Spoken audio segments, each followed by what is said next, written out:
London, the late 19th century, a city shrouded in fog. Gas lamps cast an eerie, flickering glow upon cobbled streets. Shadows danced in the darkness. They whispered secrets best left unspoken.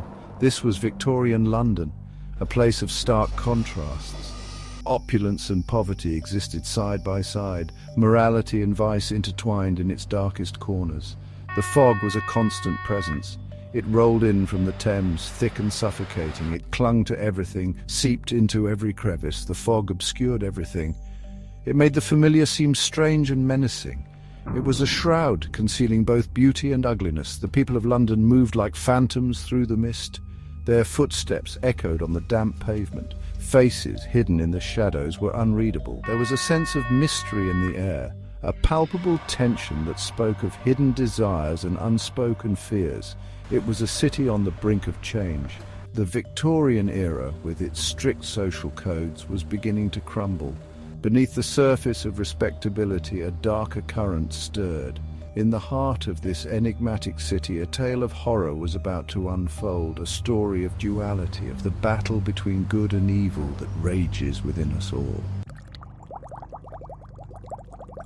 Dr. Henry Jekyll was a man of science. He was respected by his peers. He was admired for his intellect.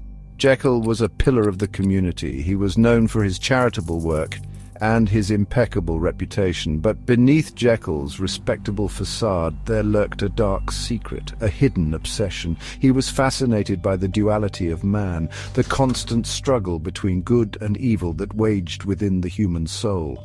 Jekyll believed that these two forces could be separated. He was convinced that he could isolate and control them.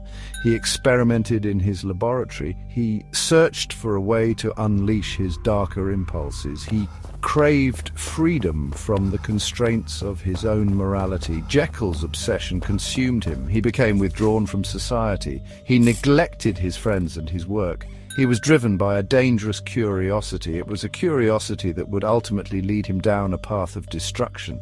He had no idea of the horrors that awaited him. In the depths of his laboratory, surrounded by bubbling concoctions and strange instruments, Jekyll made a breakthrough. He created a potion, a dangerous elixir that could transform him. It would unleash his darkest impulses. He hesitated at first. He knew the risks. The dangers were very real, but his curiosity outweighed his fear. He drank the potion. The transformation was immediate and horrifying. Jekyll felt a searing pain. His bones cracked and shifted. His skin stretched and contorted. He was no longer himself. Looking back at him from the mirror was a stranger, a grotesque mockery of a man. This was Edward Hyde. Hyde was the embodiment of Jekyll's repressed evil. He was pure malice. Hyde was driven by animalistic desires. He was free from the constraints of conscience or remorse. With Hyde's creation, Jekyll had unleashed a monster into the world, a monster that would soon terrorize the streets of London. Mr. Hyde, shrouded by the concealing fog, stalked the streets of London. He moved with a predatory grace. His eyes glittered with malice. He left a trail of fear and violence in his wake. People whispered his name in hushed tones. They avoided eye contact.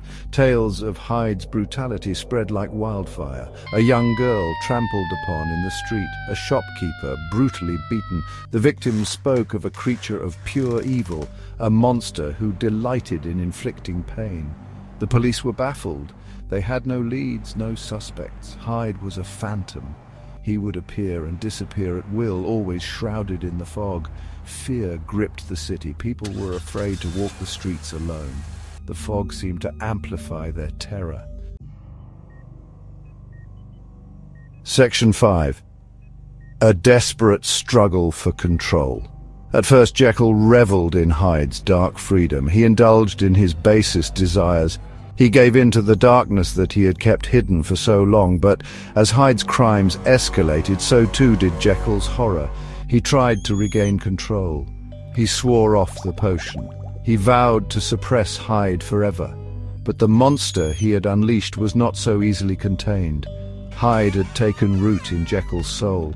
He was a part of him now, a dark passenger that could no longer be silenced. Jekyll found himself transforming into Hyde involuntarily. He would black out, lose time, and wake up to the horrifying consequences of Hyde's actions. He was trapped in a living nightmare. His own creation was turning against him. Desperation clawed at him. He had to find a way to stop Hyde. But how do you stop a part of yourself? How do you defeat the darkness that resides within your own heart? Section 6. Isolation and Confession. Jekyll withdrew from society completely. He became a recluse in his own home. He was tormented by guilt and fear. He was haunted by the face that stared back at him from the mirror. A face that was both his own and yet utterly alien. He confided in no one. He was ashamed of what he had become. His friends, concerned by his erratic behavior, tried to reach out, but Jekyll pushed them away. He was alone in his struggle. As Hyde's grip on him tightened, Jekyll penned a desperate confession. He wrote down everything: the experiment, the transformation, the horror. He wrote until he could write no more. The confession was a cry for help, a desperate attempt to make sense of the chaos that had consumed his life. Section 7. The murder of Sir Danvers Carew. One foggy night, Hyde committed his most heinous crime yet. He brutally murdered Sir Danvers Carew, a respected member of Parliament. The murder sent shockwaves through London. The brutality of the crime was unspeakable. Witnesses described a monstrous figure wielding a cane with savage fury. The description matched Hyde perfectly. The police launched a manhunt. They were determined to bring the monster to justice. But Hyde, as always, seemed to vanish into thin air. Jekyll, horrified by Hyde's actions, vowed to control his transformations. He knew that he could never escape Hyde entirely, but perhaps he could at least prevent him from causing any more harm. His hope was short-lived. The monster within him was growing stronger. Section 8. The final transformation. Despite his best efforts, Jekyll could not contain Hyde. The transformations became more frequent, more uncontrollable. He was losing the battle for his own soul. One evening, as the fog rolled in once more, Jekyll felt the familiar, horrifying pangs of transformation. He fought against it. He clung to his humanity with all his might, but it was no use. Hyde was in control now. Hyde, enraged and desperate, rampaged through London. He was a hunted animal. His time was running out. Jekyll's body was failing. The potion was no longer working as it once had. In a final act of desperation, Hyde took his own life. He had become a monster that even he could no longer control.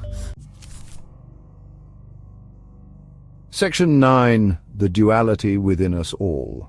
The story of Dr. Jekyll and Mr. Hyde is a cautionary tale. It speaks to the duality that exists within us all, the constant struggle between our better nature and our darker impulses. Jekyll's tragedy lies in his belief that he could separate these forces, that he could isolate and control them, but as the story so powerfully demonstrates, our dark side cannot be denied. It cannot be excised. It is a part of who we are. The story serves as a reminder that we must strive to find balance within ourselves. We must acknowledge our darker impulses but not be ruled by them. We must strive to be better, to choose good over evil. For if we fail to do so, we risk unleashing the monster within. And like Jekyll, we may find that we are ultimately destroyed by our own creation.